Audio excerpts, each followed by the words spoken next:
All right, welcome to Wonder Woman. We're going to use this white aluminum from Vallejo Metal Color. This is such a wonderful but very runny metallic paint, so we have to be very careful with it. Now, you'll notice that we have primed this model in black and in gray. We actually use brush-on primer for this, so we could get both. Now, most of the suit is a metallic sheen to it, so we're going to cover pretty much all of that with the silver.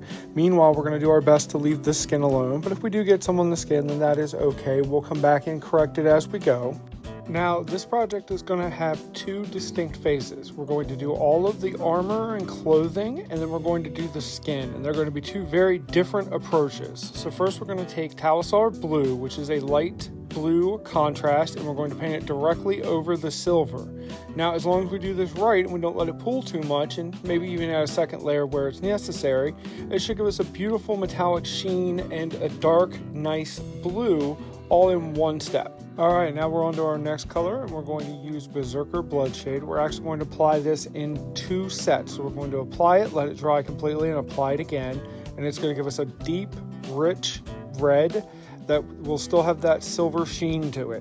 What you're going to notice is the first part of this, where we add all of the metallics, is going to be a bright undercoat with selective washes on top of it to tint it. But when we go to do the skin, it'll be very different. Now we're going to go ahead and do our second coat of the Bloodshade, making sure our first was fully dry.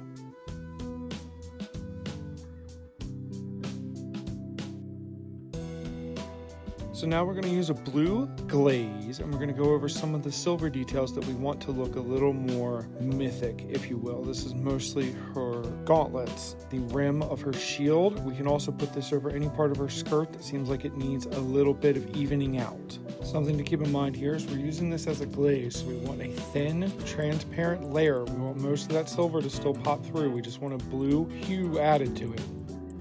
Now we're going to add most of the gold details. It is important to note at this step that there are some gold details that I'm not going to do yet because they're so embedded in the skin that I want to wait until I finish the skin to go in and touch them. That's mostly the bracelets around her biceps and the top of her corset.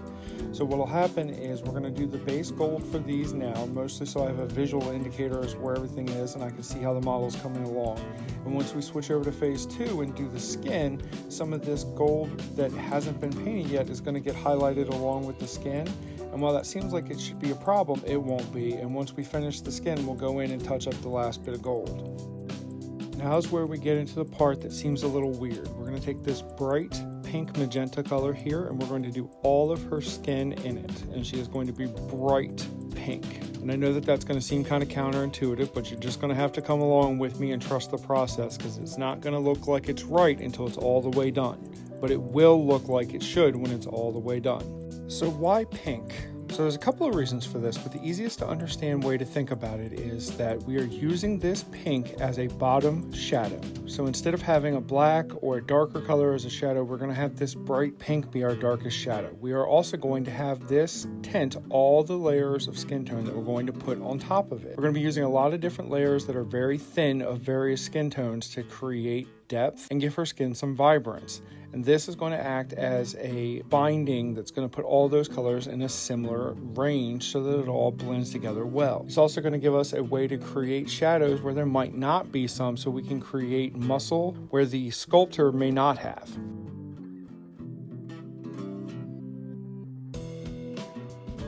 So now that we have all that done, we're going to get to the little bit harder part. Now, I like to use a wet palette for this because you're going to need to be able to mix colors in order to do this. I have a dark tan color, a light tan color, and a white primer that I'm going to use. I'm going to make a couple of drops of each in my wet palette so that I can bring them together to make thin layers. Now, because I'm using a wet palette, I'm going to add some water to the actual sponge underneath it and give myself a small pool of water that I can use while I'm working. After verifying that my viscosity of my paint is where I need it to be, i.e. that it's a little thinner than I would normally do, so about 1% milk, I'm going to start laying down the first few layers. From this point on, every layer is going to be thin and require more than one application to get all the way through. We're going to do our best to leave some of that deep pink in the deepest parts of the skin, so in the deepest parts of the muscular systems, so that we can show where it is. I'm going to use this more close to a medium-sized brush for the bulk of these first flat areas, just to kind of give me the ability to cover them evenly, and then I'll switch to a thinner brush to get the smaller areas around the face and the details that this brush can't effectively do.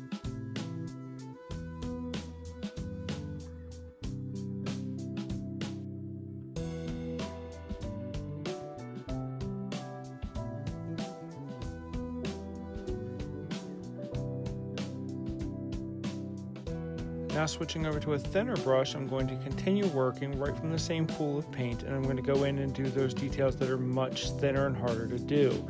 The neck creases, the chin line, the cheeks, the nose, the bridge, the chin, all of those smaller areas.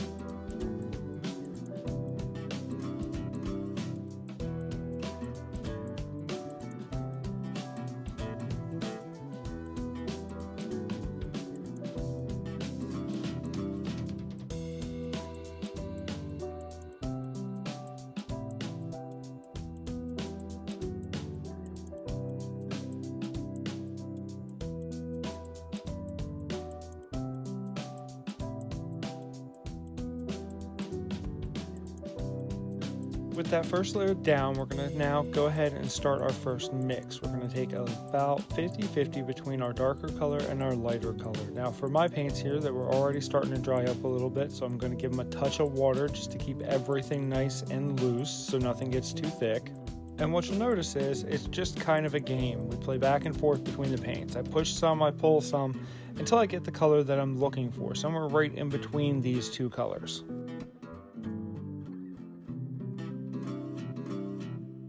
Now that I'm happy with it, we're going to do the exact same thing we just did with just a little bit less. I want a little bit of the previous color and some of the pink to still show through. So the idea here is just do the same thing we just did, just a little bit less.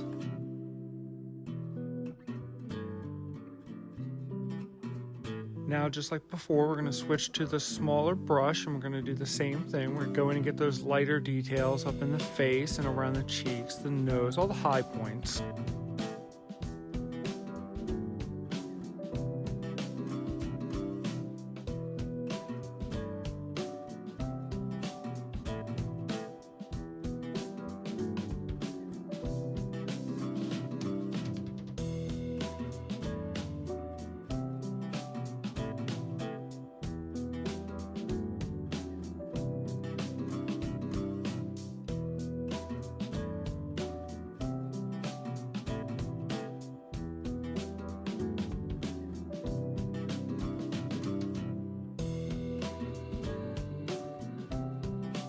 And now we're going to pull down some of just the lightest of the skin tones, and we're going to do another layer with them. Again, consistency is king here. You want to make sure that your layers are thin and you're applying multiples of them. Keep your things sharp and use a little bit less each time. So in order to get this effect to work right, it's a very lengthy process. You have to take your time. You have to do small, thin layers. You have to just go over it again and again and again and add a little bit at a time until you get it where you want it. It will work in the end, have faith.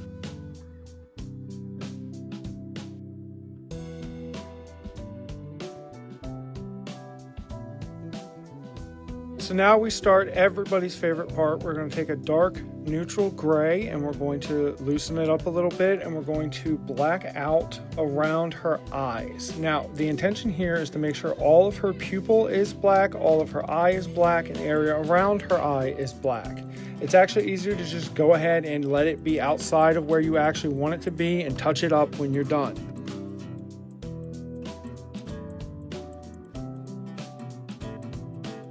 Now we're going to do the same thing but with the white. Now our goal here is to white out just the eyeball. We're going to try and leave some of that black around it if we can, but we're going to try and just white out the entire eyeball. The secret here is to brace both of your hands, brace the model, and do small, light, pulling strokes so that you can put in an eye in a straight line. Once you finish that, the next couple things you're going to want to do is use the face colors to make up for any of the mistakes you might have made putting the eyes in. Alright, so now we're going to take a thin down that same black, and we're going to make small slits right where her eye, in the middle of the white of her eyes, to be her pupils. I find it's easiest to do this in a light pulling down fashion, and then you're going to just use your highlight skin color to cover up anywhere the black went that it shouldn't have. With the skin where we want it, we're going to take Flesh Wash and Speed Paint Medium and mix them about 50-50, maybe a 60-40 with more medium than the actual wash, and we're going to do 2 separate layers, allowing it to dry in between each along all of the skin to help bring them together and blend them together.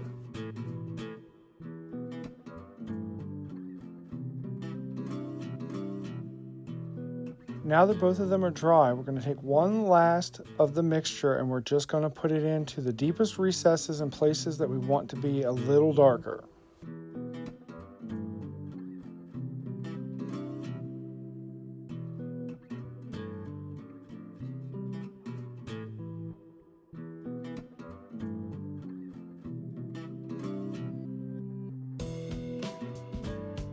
Next up, we're going to mix 1-1 with the red wash, the Berserker Blood shade, and the silver medium, so that we can use it together to make the red highlights for her armor.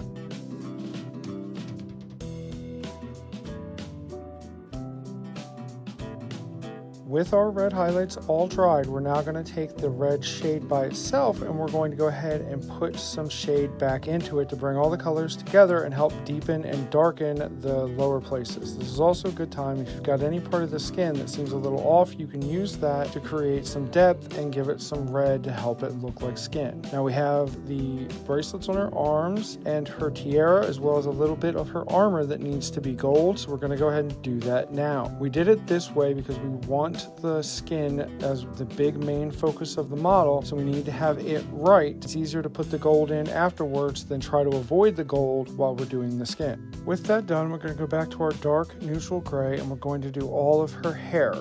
Dark neutral gray will let us shade it and highlight it so we can make it look like it has more depth than it actually does.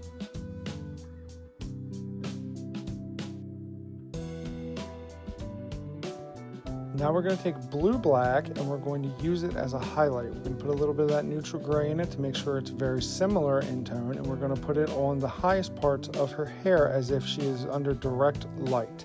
Then we're going to take some sea gray, and we're going to blend it with a little bit of the black blue that we just had, and we're going to do a second set of highlights much thinner than the first. With both of those done, I go ahead and give the hair a quick wash with a general black, and it's time to finish her. One of the last things to do now that we've added washes and we've messed around, we're going to add her gold back in for a final highlight to make sure that the highest points are the brightest colors. It's best to wash the gold with the flesh shade that we used earlier, but in a higher concentration. I also noticed here that the W on her chest had part of it that was still skin colored that needed to be the gold, so I'll go ahead and fix that. I'll brighten up the bracelets and anywhere else that's gold to make sure she's ready for the final step to get her base on. So we're going to paint her base in the Eshin Gray, since she's often depicted as being in city environments. And here's your final result. Keep in mind as you're doing this that once you get back about 18 inches where you should be looking at it as if it were on a tabletop, your eye will automatically correct some of the details that you notice when you're right up on it. Be forgiving with yourself, and you know what? You made it all the way through and you completed it, and that is more important than almost anything else. You did it. You should be very proud of yourself. I am very proud of you. This has been Dorkness Inc. Please join us over on the Discord. We still have the March of month left, so we can give out a coloring book to a member of the team. Like and subscribe so that we can get out of this hole. Be safe, be kind, and I will talk to you next time.